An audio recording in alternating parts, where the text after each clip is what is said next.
우리는 어떤 후보군이 있는지도 모르고 왜 클린스만 감독이 선택이 됐는지도 모르는 거예요. 월드컵에서 16강이라는 성과를 내고 보니까 우리가 계속 외국인 감독을 써야 되는 건가? 그렇게 생각을 해서 그때부터는 다급했던 것 같아요. 지난 4년이라는 시간 동안 일괄적으로 해왔던 모습이 있고 하고 있는 축구가 있거든요. 근데 이거는 상당히 중요한 거거든요. 이 고민이 없이 대한축구협회가 대표팀 감독을 선임한 것 같은 느낌이 강하게 들어요. 예전에 봄프레레 감독이 좀 생각이 나요. We received 3 goals and our attacker scored 4 goals. We win the game with 4-3. So that's 중요한 것은 코치진이 한국에 들어오지 않는다는 게 좀 우려스럽죠.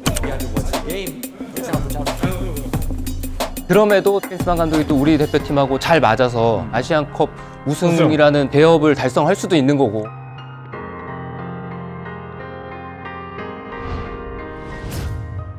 관심을 모았던 축구대표팀 새 사령탑에 위리겐 클린스만 감독이 선임이 됐죠. 이름값만 놓고 보면 역대 한국 대표팀을 찾은 감독들 가운데 가장 유명한 감독이 아닌가 싶긴 합니다. 하지만 이런저런 우려와 걱정이 나오고 있습니다. 박찬하 위원과 함께 자세한 내용 짚어보도록 하겠습니다.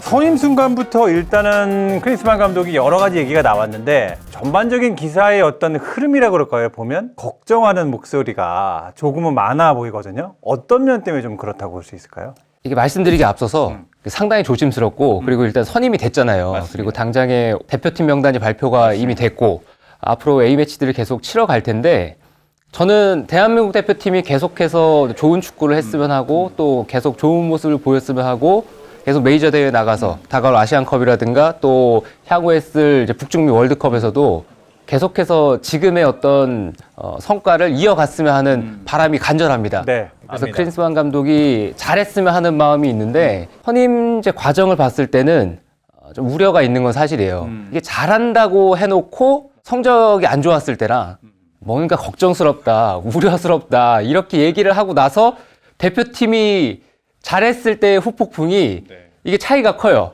예, 잘한다 해놓고 막상 안 됐을 때는 별로 뭐라고 안 해요.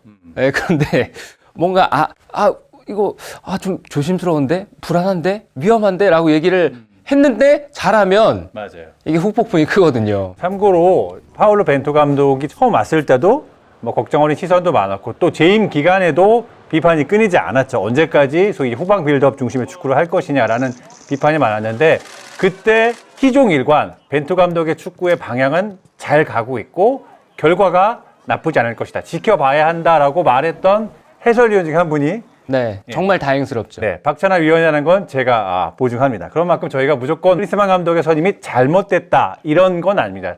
잘 되기를 바라고 잘 돼야 되겠죠. 하지만 여러 가지 면에 봤을 때 충분히 한 번쯤은 우리가 생각해 볼 부분들은 있다. 그런 부분들을 좀 짚어보려고 하는데 많이 나오는 얘기들을 조금 보면 첫 번째 걱정은 벤투 감독이 소위 후방 빌드업 중심의 축구를 가지고 핵심 목표는 주도하는 축구였죠. 우리가 세계 무대에 갔을 때 언제까지 우리가 수비 중심의 축구를 할 것이냐. 우리가 원하는 우리가 하고 싶은 축구를 한번 해보자라는 걸 했고 결과적으로는 증명을 했어요. 16강을 갔으니까. 어느 정도 기초가 다져졌다는 전제로 시작하면 클린스만 감독이 벤투 감독이 다져놓은 이 한국만의 주도하는 축구 이거를 계승해서 더 발전시킬 수 있겠느냐 라는 부분에 크리스천 박과 달리는 것 같아요. 제가 가장 우려하고 걱정스러운 부분도 바로 그 대목이에요. 저는 파울로 벤투 감독 부임 초기부터 마지막 순간까지 월드컵 직전까지 이 팀에 대해서 의심을 하지 않았던 건 결과를 의심하지 않은 게 아니라요. 과정이 맞다고 생각하고 그리고 언젠가 한 번쯤은 우리 축구가 이런 과정을 밟아가야 된다고 생각을 해왔기 때문에 그 과정이 괜찮다는 판단 하에 믿어 의심치 않았던 거예요.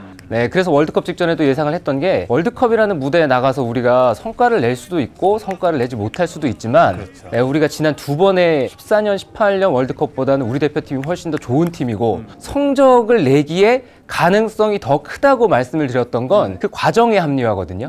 네, 그래서 저는 결과가 그렇게 16강 진출로 끝나지 않았다고 하더라도 저는 벤투 감독의 지난 시간들이 올바랐다고 생각을 하고 그리고 여기서 우리가 다음 단계가 됐을 때 지난 시간들을 헛되이 보내지 않기 위해서는 계속 그 시간들을 돌이켜보고 우리가 무엇을 더 발전 보완해 나가야 되는가 네, 그것을 생각하고 지향점으로 삼아야 된다고 판단을 했기 때문이거든요.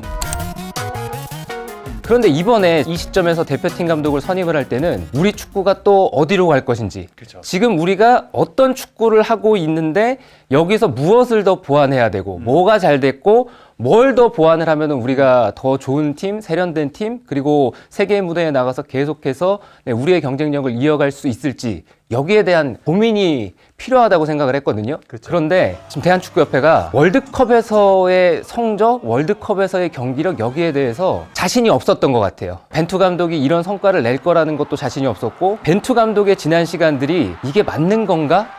라는 믿음이 부족하지 않았나. 파울로 벤투 감독이 월드컵 전에 이미 함께 하지 않기로 그렇죠. 결정을 했잖아요. 거기서 이제 우리 대한축구협회가 방향성을 못 잡은 거죠. 우리 축구가 어디로 갈 것인지. 네, 그때부터 사실은 대표팀 감독을 누구로 데려올지 나름대로 고민을 하고 있었어야 되고, 후보군을 추렸어야 됐고. 네. 근데 물론 대한축구협회도 좀 고민이 있었을 거예요. 왜냐하면 그런 소문이 바깥으로 새 나가다 보면은 우리 대표팀이 이제 결속력을 다지는 데 있어서는 감독이 바뀐다는 걸 알고 있으면서도 그렇죠. 바깥에서 뭔가 누가 냄새를 맡고 흔들기에는 참 좋은 소재잖아요. 그럼에도 대한축구협회가 방향성을 그때 잡지 못했다. 월드컵에서 16강이라는 성과를 내고 보니까 우리가 계속 외국인 감독을 써야 되는 건가? 그렇게 생각을 해서 그때부터는 다급했던 것 같아요.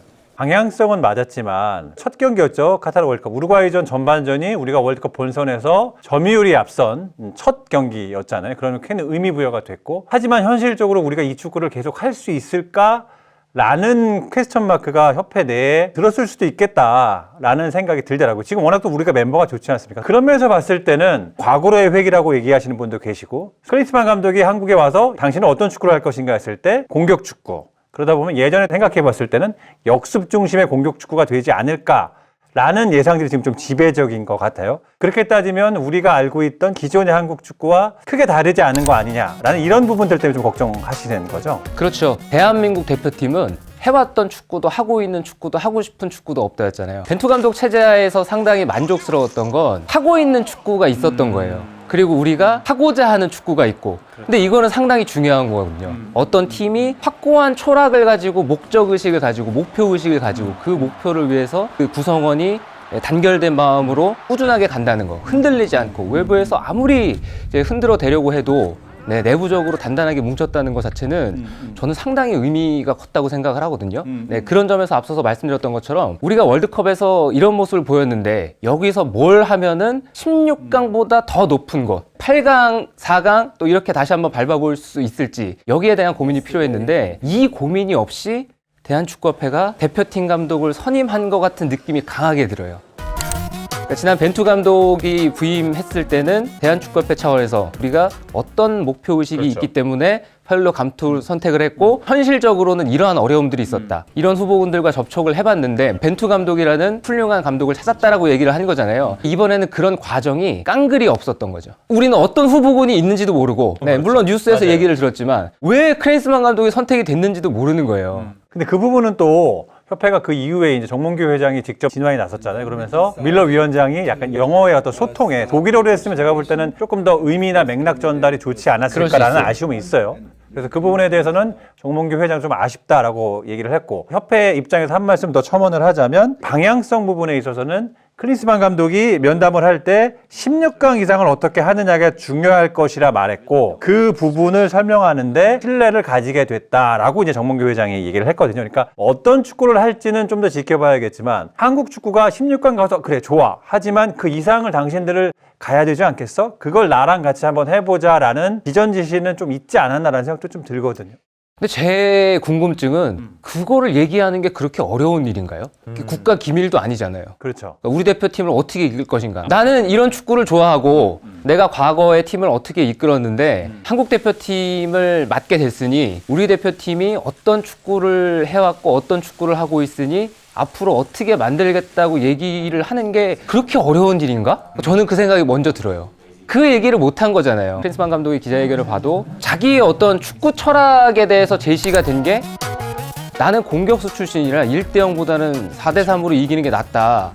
저는 조금 이 얘기밖에 없잖아요. 크리스만 감독에게 미안한 얘기인데 예전에 본프레레 감독이 좀 생각이 났어요. 2골 먹으면 3골 넣으면 된다. 뭐 이렇게 얘기했어요. And our attackers score 4 goals. We win the game with 4-3. So 감독들의 생각이 다르고 감독의 철학이 다르고 이제 맞고 틀리고의 문제는 아니잖아요. 그쵸. 네, 그러니까 맞습니다. 분명히 존중은 해줘야 되는데 한국 대표팀이 4대3으로 난타전을 펼치고 이런 경기를 할 확률은 제가 봤을 때는 거의 없어요. 그런 것들이 전 좀 우려스러운 거죠.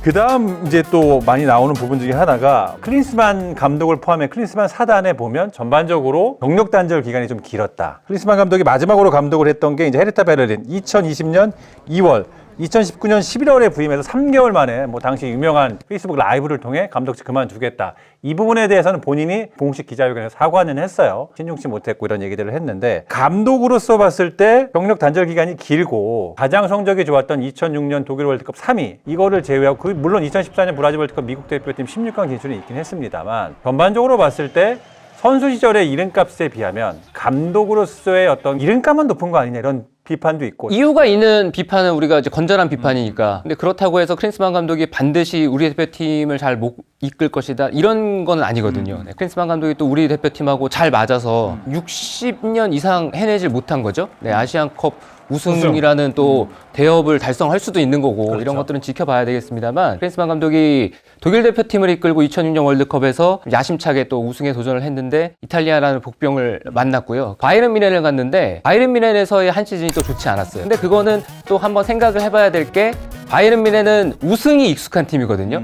우승을 하질 못하면 큰일 나는 팀이에요. 맞아요. 물론 챔피언스리그는 좀 논외라고 칠 수가 있는데 근데 자국 리그에서 그 시즌에 우승을 못했어요. 당연히 네, 후반기에도 성적이 좀 안 좋았거든요. 성적이 안 좋으면 자연스럽게 그 팀은 무슨 얘기가 나와도 얘기가 나와요. 네, 그래서 필름 난에 그 클린스만 감독의 저격 사건도 맞아요. 있었던 거고 네. 그리고 나서 이제 독일 무대를 떠났죠. 네, 미국으로 건너가서 미국 대표팀을 2011년부터 16년까지인가 맞죠. 이끌었죠. 네, 네. 14년 월드컵에서 어려운 조였습니다. 네. 네, 브라질 월드컵에서 미국 이끌고 16강 진출 성공시켰고 첫 북중미 월드컵은 잘 끝냈는데 두 번째 북중미 월드컵에서 또 성적이 안 좋았어요. 그리고 나서 북중미랑 남미랑 합쳐서 코파 아메리카를 치렀는데 거기서는 성적이 나빴다고 볼 수는 없거든요. 미국 대표팀 이끌고 토너먼트를 갔는데 긴 시간 동안 대표팀을 이끌었잖아요. 긴 시간 동안 대표팀을 이끌면서 파생될 수 있는 여러 가지 문제점은 대표팀이 일관성이 없잖아요.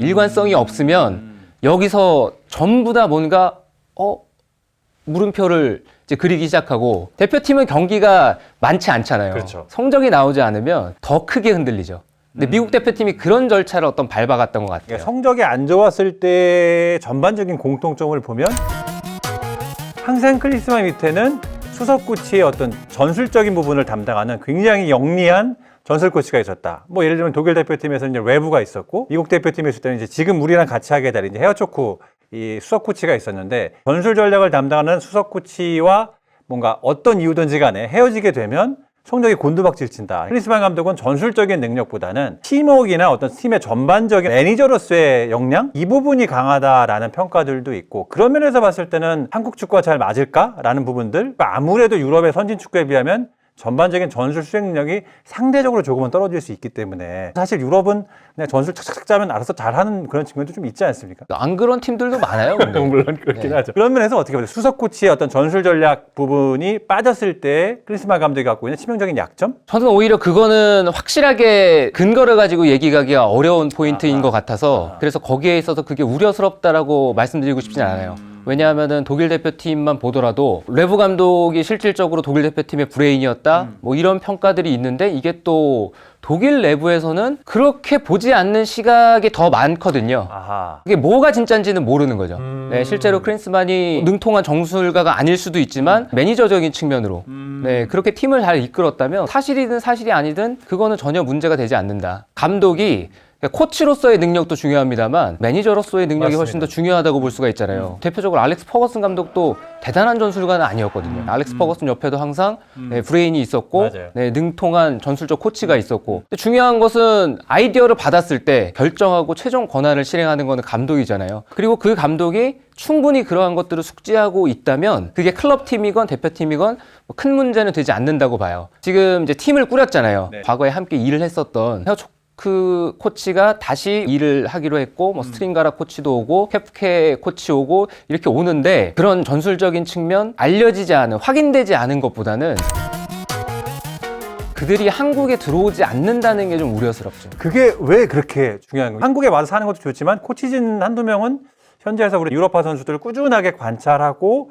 접촉하고 이런 것도 나쁘지 않지 않나라는 생각도 들기도 하는데 크린스만 감독 취임 인터뷰를 보면서 느꼈던 거 하나는 말을 잘하는구나. 그리고 기자회견 자체가 크로스토킹이 아니라 질문하고 답하고 끝. 예. 그러니까 꼬레를 물 수가 없어서 좀 아쉬웠던 측면도 있었지만 어떤 질문을 받아도 크린스만 감독이 뭐 선수 시절부터 그러한 상황들이 얼마나 익숙하겠어요. 네, 월드컵도 뭐 나가고 그리고 또 A매치를 100경기 넘게 뛴 정말 슈퍼스타 출신인데 별의별 사람들 다 만나서 별의별 질문들 다 받았을 거 아니에요. 그렇죠. 대표팀 감독 시간도 있고 클럽팀 감독 시간도 길고 미디어를 다루는 데 있어서 이분은 너무 익숙한 사람이다. 그래서 말을 잘한다.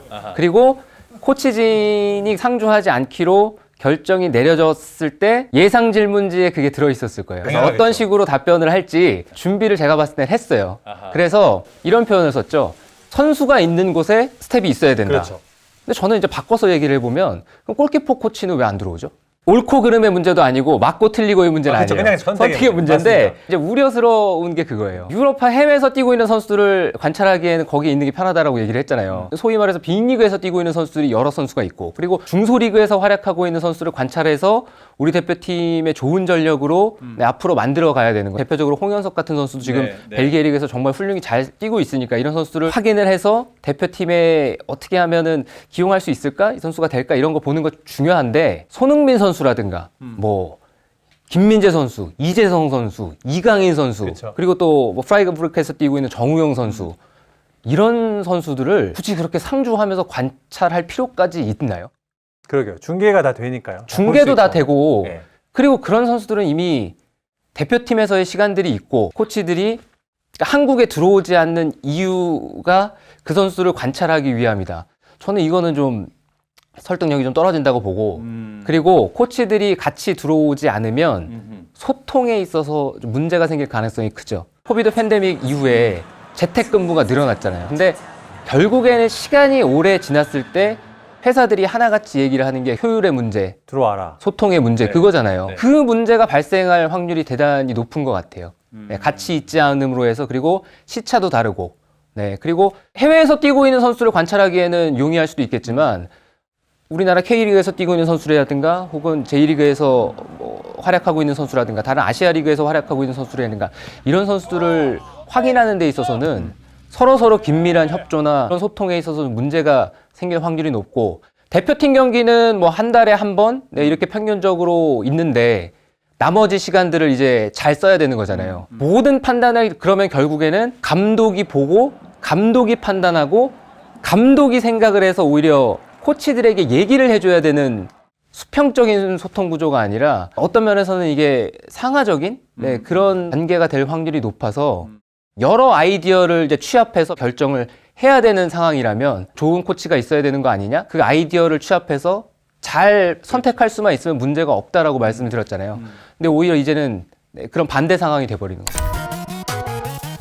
슈트리케 감독과 벤투 감독의 가장 큰 차이점을 하나 꼽으라면 슈트리케 감독은 선수단 내부의 만족도가 분명히 낮았던 것 같아요. 벤투 감독은 밖에서 아무리 뭐 걱정을 하고 비판을 해도 선수단 내부에서 갖는 감독에 대한 만족도가 굉장히 높았던 것 같거든요. 그 두 개 굉장히 큰 차이점을 만들어냈다고 저 개인적으로는 생각을 하는데 클린스만 감독의 이름값만 놓고 보면 사실 선수들이 좋아할 만한 감독이 엄청나죠. 예, 생각을 하거든요. 사실은 그렇다 하더라도 시간이 지나면서 그 만족도의 부분에서는 분명히 다른 결과가 나올 수 있을 건데 벤투와 슈틸리케의 차이점을 만들어내는 가장 큰 원인은 어떤 거였을까요? 파울로 벤투 감독에게 선수들이 뭐 물론 대표팀에 왔다 갔다 했던 모든 선수가 다 파울로 벤투 감독을 선호하고 그렇겠지 만족했다고 생각지는 않아요. 경기에 못 뛰는 선수들은 불만이 생길 수 있고 네, 그런 이치니까. 그런데 저는 파울로 벤투 감독이 많은 선수들에게 지지를 받았던 거는 일관적인 모습이었던 것 같아요. 그런 기준에 맞춰서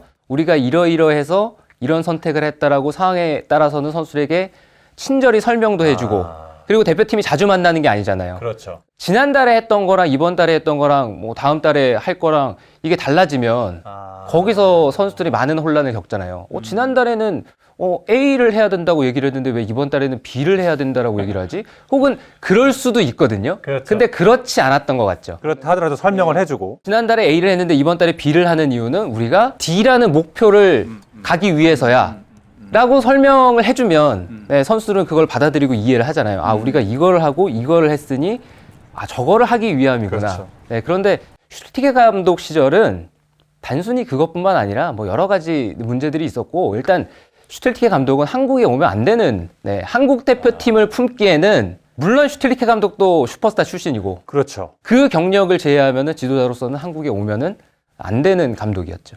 그러면 클린스만 감독이 잘해야 할 텐데요. 당연히 한국 축구에 온 면과 같이 궤를 같이 하니까요. 꼭 했으면 하는 것과 이것만은 조금 조심했으면 하는 게 있다면 어떤 게 있을까요? 대표팀에 와서 가장 중요한 거는 일관성을 유지하는 거, 자기의 철학을 선수에게 확고하게 얘기를 해주는 거, 어떤 목표를 가지고 있는지를 정확하게 제시를 해주고, 그 목표를 가기 위해서 여기서 무엇을 더 해야 되고, 내가 어떤 것들을 선수들에게 줄 수 있다는 것을 명확하게 보여줄 필요가 있어요. 그리고 그 단계를 2023년에 3월 A매치부터 시작을 해서 6월 달에도 경기가 있고요.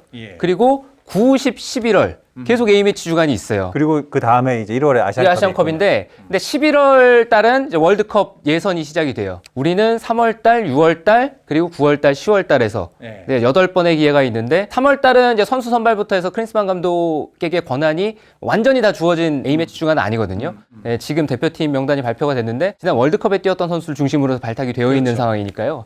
3월 달에 지금 선수들 잘 관찰하고 지금 코치들이 다 뿔뿔이 흩어져 있는 상황이기 때문에 여기서 어떤 식으로 우리가 일을 진행을 할지, 협업을 어떤 식으로 하고 어떤 식으로 소통을 하고 어떻게 의사결정을 할지를 스태프들끼리 명확하게 정해야 돼요. 여기서 문제가 발생되지 않게끔. 거슬러 올라가면 사실 슈틸리케 감독이 처음 왔을 때 아시안컵에서 2위를 했단 말이에요. 대부분 이제 브라질 월드컵에 있었던 멤버들 중심이었고, 이번도 역시 마찬가지예요. 월드컵 직후기 때문에 카타르 월드컵 대표팀 중심으로 대표팀이 꾸려질 거란 말이에요. 언제쯤이 클린스만 감독의 축구의 색깔이 드러나는 시기나 어느 정도 우리가 예상할 수 있을까요? 시간이 오래 걸릴 이유는 없다고 생각을 해요. 우리 대표팀이 시행착오도 길어질 수 있고, 또 대표팀이 성적이 나고 경기력이 어느 정도 바깥에 보이는 데까지 시간이 오래 걸릴 수밖에 없는 이유는 하고 있는 축구, 해왔던 축구 이런 게 없기 때문에 새롭게 우리 축구를 만들어야 되니까 시간이 오래 걸릴 수밖에 없다. 대표팀은 그 시간이 훨씬 더 오래 걸릴 거라고 얘기를 했던 건데, 지난 4년이라는 시간 동안 일괄적으로 해왔던 모습이 있고 하고 있는 축구가 있거든요. 네, 완전히 밑그림부터 다시 그리는 것보다는 시간이 더 짧아져야죠. 아시안컵에서는 우리 대표팀이 우승 후보긴 하지만 무조건 우승을 해야 된다. 그리고 뭐 우승을 못했기 때문에 대표팀이 위험하다. 이렇게 얘기는 안 할 거예요. 네, 우승이라는 거는 가지고 있는 거 플러스 알파가 필요한 거잖아요. 그래서 거기까지는 얘기를 안 하겠지만, 아시안컵에서는 분명히 어느 정도 성과를 내야 되고, 성과를 내지 못한다고 하더라도 지난 시간 동안에 보여줬던 것처럼 좋은 모습을 보이면서 경기를 할 필요성도 있고, 이럴 정도 되면은 어느 정도 우리 대표팀에 나아갈 방향, 이런 것들은 명확하게 제시가 돼야 된다고 판단합니다. 내년 1월, 내년 1월. 아시안컵쯤 되면. 네. 뭐 모든 감독이 부임할 때마다 뭐 걱정도 있었고 기대도 있었습니다. 이번 클린스만 감독이 어떤 색깔의 축구를 보여줄지 앞으로 남은 여정을 함께 지켜보도록 하겠습니다. 지금까지 박찬하 위원과 함께했습니다.